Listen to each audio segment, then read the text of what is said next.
sebelum kita terusin, mohon untuk di-subscribe channel ini, aktifkan loncengnya, like, comment, and share. Thank you. Oke, Fer, berarti kan dari awal pandemi ini kamu udah nggak terima job, jadi lebih banyak Nadia yang handle untuk makeup. 3 bulan ya, dari Maret deh.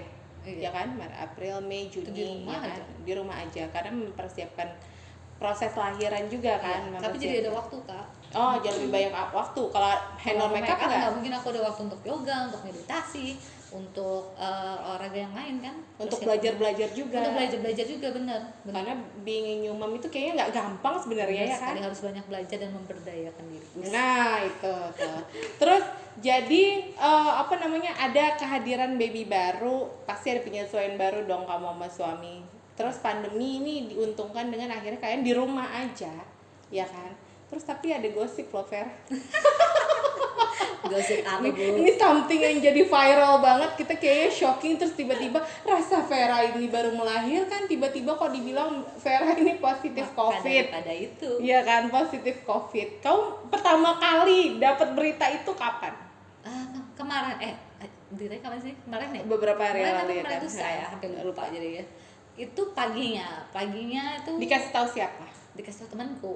Okay. Dia WA. Dia telepon apa WA ya? Oh, dia WA. Aku ada gosip nih tentang kamu.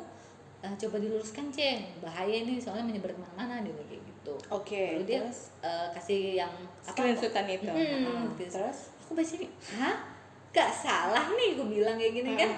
Dia ketawa aja sih pertama tuh, tapi ya aku bilang ini aneh-aneh aja, aku bilang ya udah aja. Cuman berespon begitu, tapi nginfoin ke yang lain pasti enggak. Aku langsung broadcastin ke teman-teman yang lain, ini hoax, tolong dibantu sebarkan gitu. Awalnya kayak gitu aja. Terus akhirnya mencari si penyebar hoax ini kerjaannya, idenya siapa nih? Kita memang mau cari kan, soalnya ini nggak bisa dibiarkan, maksudnya berbahaya kan, harus diluruskan. Betul. Nanti orang tuh kadang nggak semua baca betul-betul ya kan. Iya, betul. Kebanyakan baca tuh sekilas, akhirnya mereka tuh menanggapnya tuh benar gitu ya kan.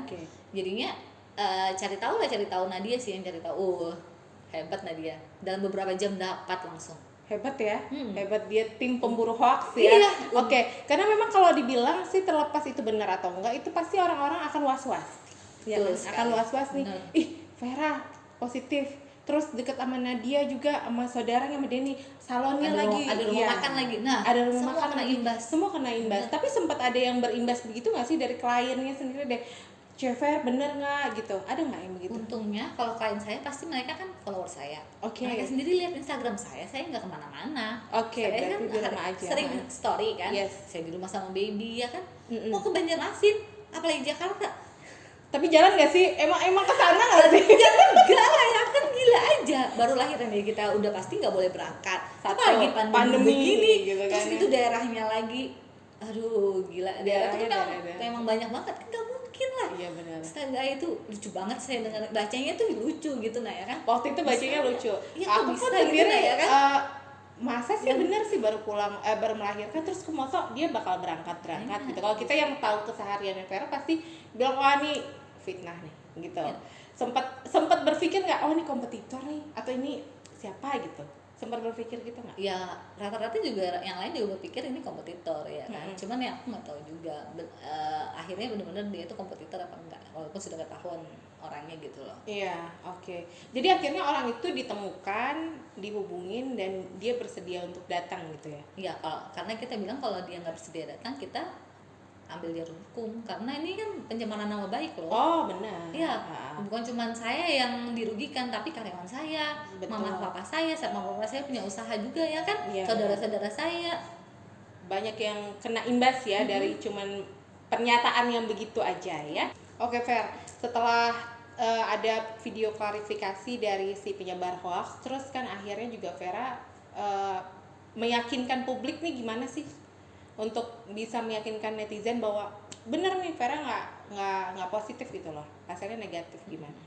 Jadi selain dari komen, kan ada komen-komen nih, komen-komen dari teman-teman juga yang atau klien-klien juga yang dia bilang aku nih pantengin storynya Vera nih udah lihat kok dia punya anak, terus nggak mungkin ya kemana-mana, terus yang mereka juga ngeliat aku hari-hari itu di rumah. Nah dari situ saya capture, dan selain itu saya juga rapid test karena kita memang sudah stok rapid test itu dari awal pandemi. Nah, nyetok di rumah gitu ya. Nyetok kita memang itu bisa didapat di mana sih rapid test? Di apotek ada. Di apotek ada ya. Oke. Di apotek ada beberapa apotek yang jual. Jadi kita memang sudah beli, jaga-jaga aja. Nah, jadi akhirnya makanya kenapa cepat aku bisa langsung rapid. Terus langsung buktikan, share ke teman-teman juga, share ke Instagram juga kalau ini loh negatif gitu. Jadi nggak reaktif ya, non reaktif ya. Non reaktif. Itu Vera juga tes. Langsung karyawan juga. Besoknya. Vera, keluarga, terus juga karyawannya dan semuanya hasilnya non reaktif, ya kan? Syukurlah untuk saat ini non reaktif. Semoga sehat selalu. Semoga sehat selalu ya, alhamdulillah. Oke, terus Ver, kita nih agak sedikit balik lagi tadi ke bisnis ya. Ke bisnis Vera. Identik dengan Tionghoa nih, ya kan? Tionghoa tuh biasanya kalau mulai bisnis tuh enak loh. Ya kan, relasi ada, terus bisa disupport sama orang tua yang sudah jalan duluan misalkan. Kalau Vera itu yang mana nih? Tipikal yang memulai dari nol kah, atau yang memang memanfaatkan relasi orang tua kah? Pastilah bantuan dari orang tua, relasi itu juga pasti ada, ya kan? Membantu itu ya. Iya, modal dari orang tua juga pasti ada, ya kan? Habis itu tapi selanjutnya ya dari mulut ke mulut juga sih gitu. Jadi dari sosial media itu penting juga, promosi gitu. Promosinya. Yang megang promosi untuk sosial media siapa nih? Awalnya saya sendiri, sampai sekarang Denny bantu pegang ya. Itu ngefek ya media sosial itu untuk media jualan ya. Jualan banget. Tapi kan di awal-awal bisnis nggak ada media sosial, Fer. Ada Facebook doang tapi ya kan? Iya, Facebook dipakai ya, doang. Lewat Facebook juga dipakai sama dari mulut ke mulut sih, lebih banyak juga ya, lebih banyak dijualin sama klien gitu kan ya. Mereka cocok ya, syukur mereka bantu promosikan, nanti kita suruh yang gitu. Satu hal yang paling menyenangkan dari Vera dan saudara ini, mereka humble, terus mereka juga low profile. Jadi siapapun, everyone yang datang berurusan sama mereka tuh kayaknya nyaman aja kayak gitu. Ini memang bawaan sehari-hari didikan orang tua, atau memang gimana sih? Kalian tuh memang jadi orang yang humble begitu? Kebetulan papa sih didiknya memang kita harus sopan ya. Maksudnya papa saya sih yang selalu menekankan, misalnya kalau ketemu orang tuh senyum. Papa tuh sekali gitu ya, kalau ketemu papa saya pasti tahu kan gimana orangnya ya. Dia tuh ngajarin ke kita itu ya kalau bisa kayak gitu. Orangnya tuh memang baik banget sih papa tuh ya, terutama ke orang lain gitu. Iya benar. Terutama ke orang lain berarti anak sendiri kan enggak dong. Ya maksudnya kalau anak sendiri kan bisa dimarahin ya. Iya benar ya kan. Apalagi anaknya ucil. Mucil nggak sih? Ada yang mucil nggak sih kalian ini? Jadi ya begitu.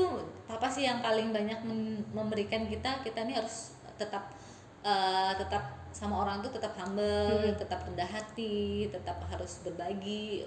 Itu yang jadi ini ya, didikannya papa itu yang membuat kalian terbawa jadi ke bisnis juga. Ke karyawan kamu ajarin juga nggak, Fer, untuk mereka supaya humble gitu? Pastinya. Melayani dengan sepenuh hati gitu kan ya? Iya, benar. Saya sering ngomong, tolonglah layanin dengan sepenuh hati. Dia sih sering ngomong gitu ke mereka sih. Nggak gampang loh, Fer. Karyawan itu kadang-kadang kan namanya juga digaji ya suka-suka saya gitu kan. Tapi nggak didik mereka gimana? Ya nggak gampang juga. Butuh waktu pasti ya? Iya. Butuh waktu. Tapi harus penuh kesabaran. Itu harus sabar. Namanya emang pengusaha gitu kan, mau nggak mau memang segala sesuatu yang positif untuk customer-nya itu juga karyawan juga harus bisa kasih value yang sama dengan yang owner kasih, ya kan, benar. Terus punya penghasilan sekarang kan kayak gede banget ya. Enggak lah, biasa. Dibandingkan memulai karir. Nah, Vera ini kan sebagai MUA yang diperhitungkan lah di Samarinda, favorit ya kan. Tapi sekarang juga banyak yang pemula ini langsung melabel dirinya MUA Prias, padahal dulu kenalnya Prias ya. MUA apa sih, Fer? MUA itu sebenarnya cuma profesi, jadi bukan berarti orang harus make upin artis baru tim sih jadi MUA kalau menurut saya sih ya. Iya, karena kan itu kepanjangan dari make up artis gitu kan. Jadi orang-orang udah pernah make upin artis siapa aja gitu. Iya, ada yang nanya kayak gitu. Ada yang maksudnya gitu. Sebenarnya itu profesinya make up artis gitu loh. Dimulai dari kata art ya. Ya, berarti seni. Jadi si orang label lah ya kan untuk si Prias itu. Terus melihat kemunculan para makeup artis yang baru-baru, banyak dong kompetitornya, makin banyak nih, Fer. untuk kamu bertahan di bisnis ini gimana? Kayak pisang goreng ya. Bener loh, ya kan makin hari kacang makin goreng. banyak ya kan. Kamu menghadapi persaingan ke depan nih gimana, Fer? Yang pasti bersaing dengan sehat lah, ya kan. Terus ya berusaha memberikan yang terbaik, menjaga kualitas, pelayanan juga penting gitu. Pelayanan terus berusaha ditingkatkan. Berusaha ditingkatin lagi ya. Oke. Untuk pesan-pesan ini buat yang para pemula yang baru-baru pengen memulai karir, ini kan buat adik-adik ini mungkin yang aku nih passionnya pengen make up gitu tapi ternyata nggak didukung orang tua atau gimana gitu, memulainya seperti apa? Ada pesan nggak, Fer, buat mereka? Nggak didukung orang tua nih ceritanya. Misalnya nggak didukung orang tua atau apalah gitu untuk mereka yang ingin memulai karir sebagai seorang makeup artist. Kalau nggak didukung orang tua mungkin memberikan contoh, misalnya contoh mua-mua yang sudah berhasil walaupun masih muda gitu. Nanti kan mungkin orang tuanya bisa terbuka pikirannya kayak gitu. Oke. Terus yang kalau mau merintis karir sebagai seorang MUA ada pesan kah buat para pemula ini? Yang pasti harus tahan banting karena namanya jasa ini tidak luput dari kritikan ya kan. Yes, jadi betul. kita harus tahan banting gitu. Harus tahan banting. Jangan patah semangat. Maju terus pokoknya. Ya, belajar terus, saya juga belajar terus. Sampai sekarang masih belajar, Fer? Pastinya. Karena ini perkembangan make up ini juga. Iya. Sekarang make up tuh macam-macam ya kan. Make up juga banyak macam-macam aneh-aneh. Karakter-karakter. Iya, saingan juga banyak, jadi kita harus terus belajar. Betul sekali, itu dari pesan dari seorang makeup artist Vera Astria ya. Oke, mungkin ngobrol kita hari ini kita cukupin dulu sama Vera Astria. Semoga kita ngobrolnya hari ini bisa menginspirasi buat siapapun yang menonton channel ini, dan yang pastinya juga jangan lupa untuk di subscribe, aktifkan loncengnya, like, comment, and share. Terima kasih. Thank you for watching. Thank you Vera waktunya. Thank you juga Kak Widya. Sukses selalu. Babynya juga sehat-sehat terus. Amin. Ya kan. Terus juga usahanya makin besar dan tidak ada hoax-hoax lagi ya. Sukses juga buat kontennya ya. Oke, thank you.